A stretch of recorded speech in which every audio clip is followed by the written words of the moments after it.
Hi there and welcome to Transcona Trailer Sales. Today we'll be walking you through your 2025 Forest River Rpod 198. We are just going to start off at the back of the unit. If you notice up top, you do have that observation camera mount. You're pre-mounted for it. It doesn't come included with the unit, but if you'd like to get set up with that, you can contact our parts department. And the same goes for the Rpod stair system. You can get a quick connect one that collapses. It's nice, it's easy. That way you can get up to your roof easily. You got your spare tire located in the back here. And then of course you got your main 30 amp plug end. Most campsites should have this and you can plug right on in. You got your little notch there. It lines up with this notch on this end. Now, if your campsite doesn't have 30 amp service, or if you're at home and you just want to run that fridge on the driveway, we do include a 15 amp park adapter. Just keep in mind when you're going down to 15 amps of power, you're not going to be running anything like your air conditioner. You follow that back. Standard 30 amp plug in. Once you plug it in, there's a little green light that'll come on. That'll tell you have a successful power source. If the red light were to be on, that would be telling you that you do have a problem with your source of power and it's not on the trailer end. You got a little 2-inch receiver down there at the bottom. You could put a bike rack on or something. Just keep it in mind, they aren't really secured too well, so don't be putting nothing too crazy back there. Take this cover off. You get the whole back bumper, which you can store your sewer hose. We do have it included in the front compartment because it's brand new. So I'll show you that in a minute. And then in this corner, as well as all 4 corners of the unit, you got your stabilizer jacks. You can hook your 3/4 inch drive tool, which is inside the front compartment, and I'll show you that in a minute. Up to this nut here, drive this foot down to the ground. Once that foot contacts the ground, just give it another 1/8 turn to firm it up. It's gonna take any bounce or sway you see we have in the unit right now away. You got your furnace exhaust right up from there. Whenever your furnace is running, this is gonna be blowing out hot air, so just be mindful of that. Coming a little further up front, you get your black tank flush. So the way that works is if your monitor panel's showing you false readings, you know for a fact it's empty, but it's showing you 3/4 full, half, whatever it happens to be. You can hook a garden hose in here, turn it on. You do have to have your sewer hose connected and your tank open for you to do this. If you don't, there's a little caution sticker telling you that you do run the risk of bursting your tank, so just be mindful of that whenever you're doing it. Coming down from there, you got your main sewer outlet. You're just gonna take this and twist. This is gonna be for your gray side only. Put the hose on there. It's gonna have the same end as your cap. Plop it on there like so. Click this into place, it locks in. Then you can open up your valve, draining your tanks. You got your 2 low point drains right here. You got that white one, which is gonna be your cold line, your black one, which is gonna be the hot. The red one is gonna be your hot. The white one is gonna be your cold. If you're ever doing any service on the taps or anything, you can get to open that up if you're leaving the unit for a while. Then you got your black tank, which works the same way as that guy there. It's just the black, so it's gonna be your dirtiest water. And then right down below, you do have your fresh tank drain. Just removing that cap allows all the water to drain out of the fresh tank. Speaking of fresh water, you get your city water connection, so if you're out of site with service, you can thread a garden hose in there, turn it on. It's gonna pressurize all those lines without the needing to run your water pump. Or if you're out boondocking, you can fill your fresh tank, fill that tank up, and that's what your water pump would draw off of. Inside this compartment here, you're just lifting and opening this up. The one tool here is that's just gonna be your tongue jack override tool in case your tongue jack, the electric tongue jack, were to stop working for whatever reason. You do have a manual override. Then there's that 3/4 inch drive tool, which I told you about stabilizer jacks. You can also use a socket and use a drill. Just don't use an impact. Be careful whenever you're doing it, because if you do put too much torque on it, you can bend it. You got your starter kit, in which is gonna include that 10-foot sewer hose, the adapter, a water hose, and some other goodies, as well as that 15 amp park adapter, which I told you about earlier. Around the front of the unit, you got your battery disconnect switch. So with the battery disconnect switch on, the batteries are connected to the unit. If you were to turn that battery disconnect switch off, the batteries would become disconnected from the unit. You got your battery box right up front here, and that's where we store that 127 RV battery. And then you have your propane tank cover. To take that cover off, you do just have to twist this wing nut off, which would then allow you to pop this cover right off. For the purpose of the video, I'm just going to leave this on. Pop this guy open. You got your 120-pound propane tank. Opening it up counterclockwise, like your standard barbecue style, all the way. Opens up the flow of propane to the unit. Right here, you do got your front tongue jack. One way is up, the other way is down, with a little light on the front in case you were to be docking at night. On this side here, you open up this, You're gonna have that griddle as well as a little table. So the way that works is you got this little rail system here. You just gotta hook the top on, allow the bottom to fall into place, and that locks it into place. I'm gonna move this over here so we can get that barbecue in place.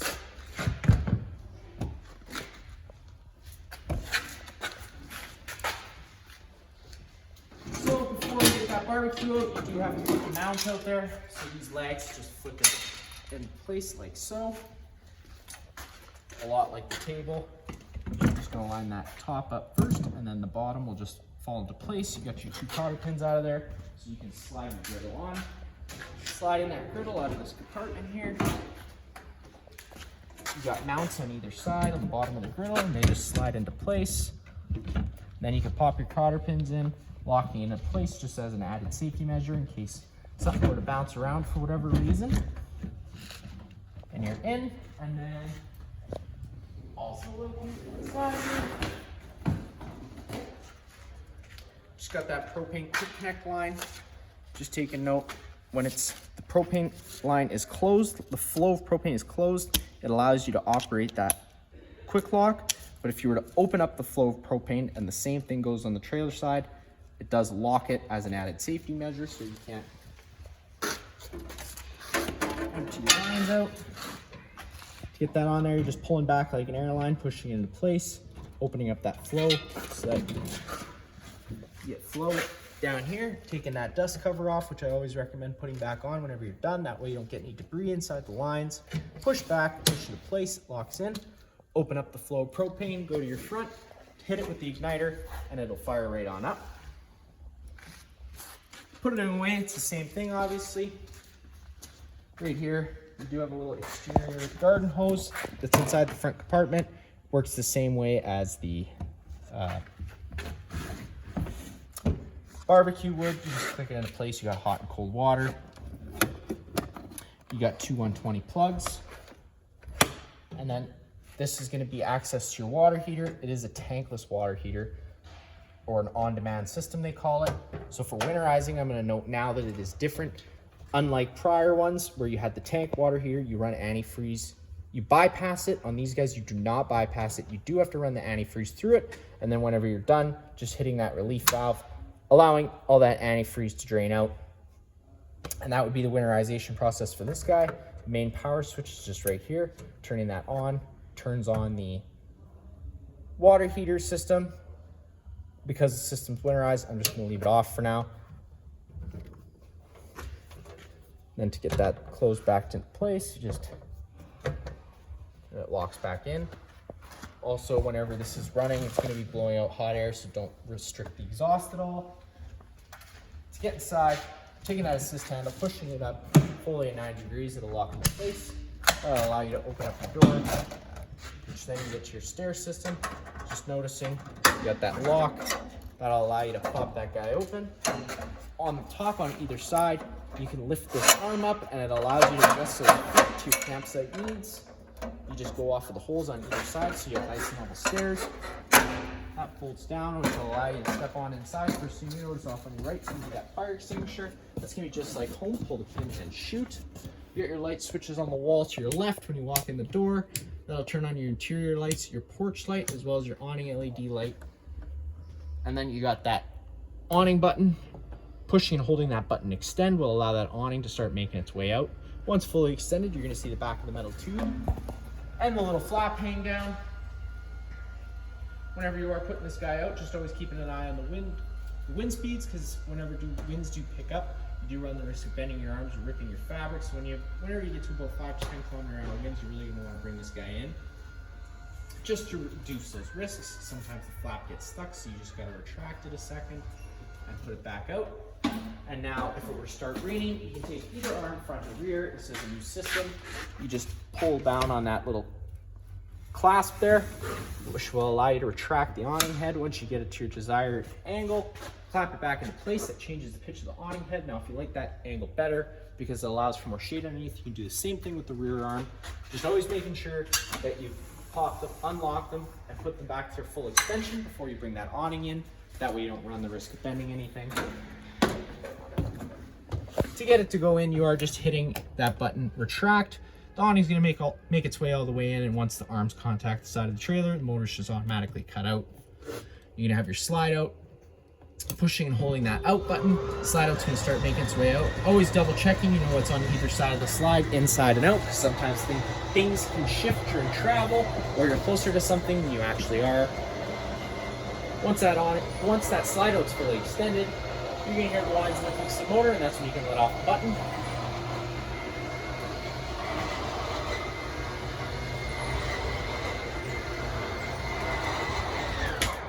There you go, the motor's automatically cut out, and that's how you know.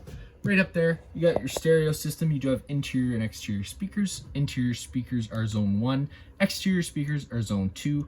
Other than that, it's gonna be like your regular household stereo. Power button, you do have Bluetooth, AM and FM, and then you can also even plug in a USB if you would like to go that way. You got your little dinette area here. You can have it set up like so it's a sitting/eating area. Or if you want, you can take these feet out from underneath the table, sit the tabletop on these ledges here, and you can take your back cushions, fill in the center, and you can have yourself another little bed. This is going to be an emergency exit right here. So you're just having to take either one of these arms, clicking them out of place.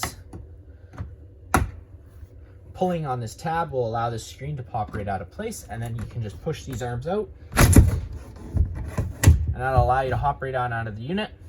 Then to get it inside, it's just the same thing, and the screen would just pop into these little plastic clasps here. Up top, you got some storage space. On this side, you got your inverter here, as well as your little fuse and breaker panel. Whenever a fuse pops, they'll have a little red indicator light telling you which one's popped. And then on the bottom here, you got your fuse panel. One way's up, one way's on, the other way is off. Whenever a fuse breaks, it's gonna sit in the middle, so you have to turn it off and then back on again to reset it. You got your water heater control right up top here.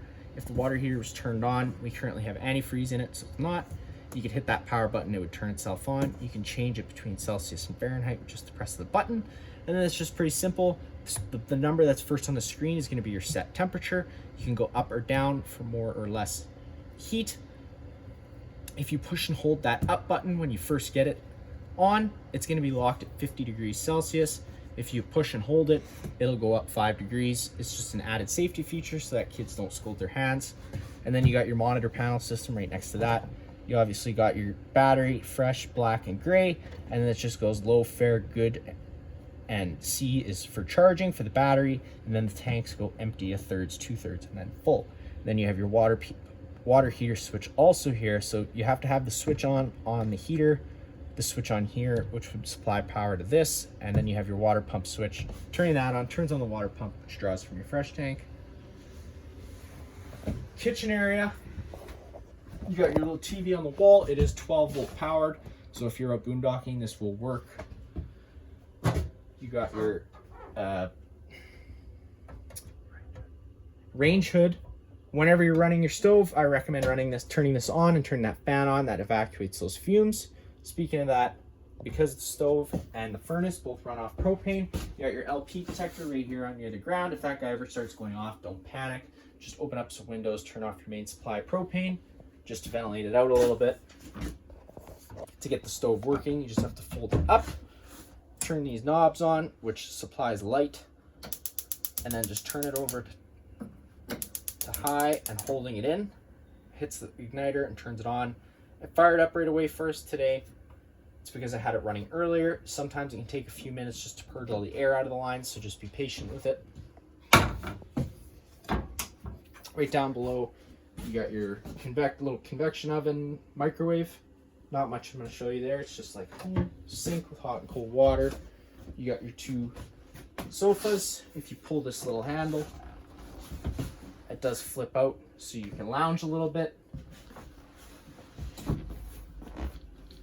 On the wall here, you got your Furrion fridge and freezer. Controls for it are just right down here. You got it on off right now. You're gonna see how it says off grid up there. If you're wanting to run off 12 volt, you do have to have it on one of the off grid settings. If you have it higher than that, it's not gonna run on 12 volt. So just be mindful of that. or you can go all the way up to the coldest setting if you're hooked up to shore power. And then you do have a little charcoal filter here as well, which we sell replacements here at the store. So if you'd like to get more of those, it's just to help with odor.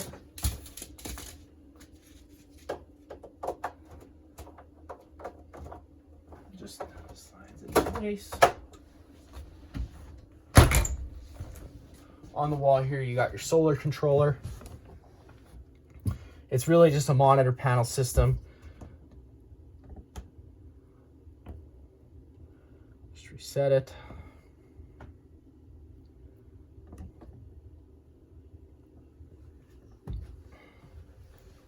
It's going to go through a calibration settings. We're just going to give it a minute to go through that.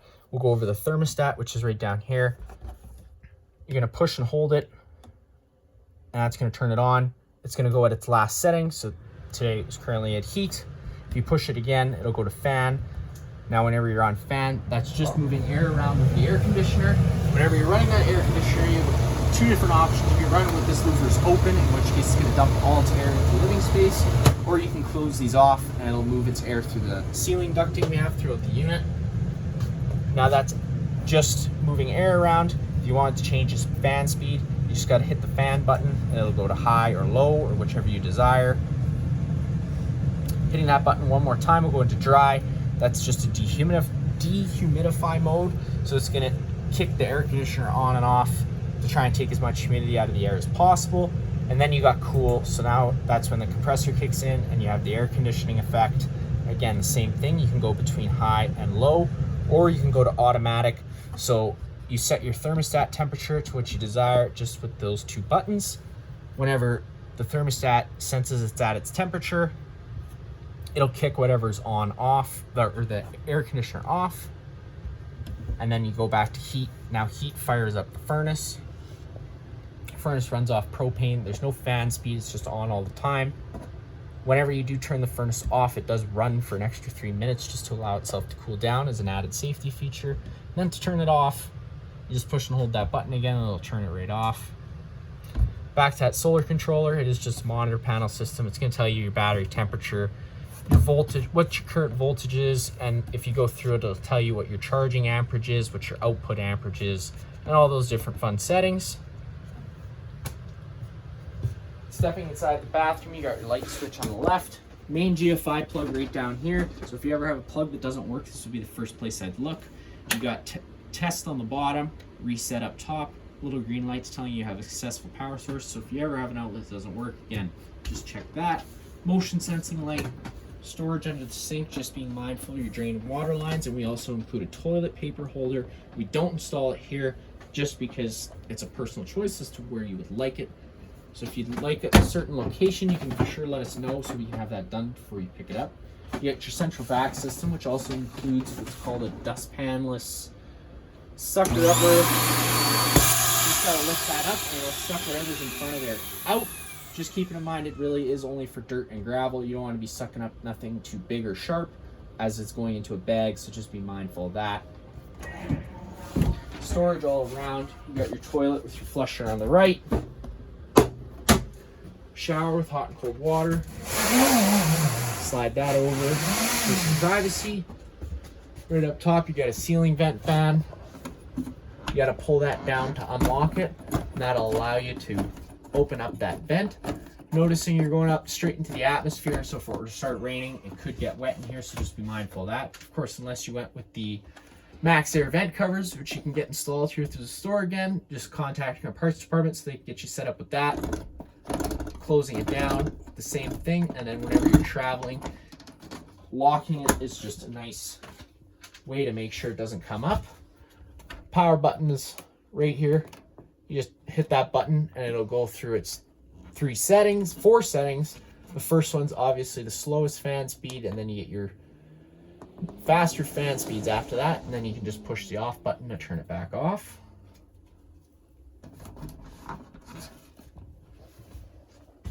Now in the bedroom, kind of weird, light switch is just located on the right side of the bed. Turning that on turns on all the lights inside here. You got that front window, which does open up. You're just having to lift all these latches, making sure that both these knobs are loose on either side. You can open that up, and then you can hold it open just by retightening those knobs with it open.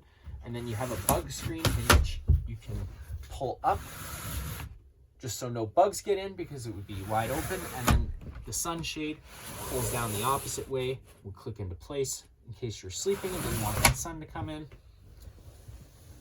That's going to be it for this unit here. If you have any other questions, feel free to give us a call.